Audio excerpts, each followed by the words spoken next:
చిక్కుడుకాయ చిక్కుడుకాయ కర్రీ ఎలా వచ్చిందో చూద్దాం. చిక్కుడుకాయ కర్రీ రెడీ అయిపోయింది. ఇందాక వీడియో స్టోరేజ్ లేక కట్ అయిపోయింది. ఇప్పుడైతే చిక్కుడుకాయ కర్రీ సూపర్గా వచ్చింది. Super super. ఈ కర్రీని ఇప్పుడు అన్నంలో వేసుకొని తింటే ఉంటుంది. చిక్కుడుకాయ కర్రీ రెడీ అయిపోయింది. ఓకే, ఇంతే, లైన్లో ఉండండి, గిన్నెలకు తీసి చూపిస్తా.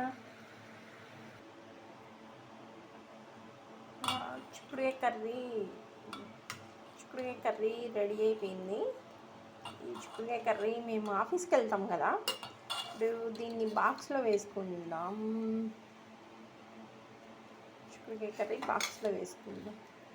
కొత్తిమీర లేదు, కొత్తిమీర అంటే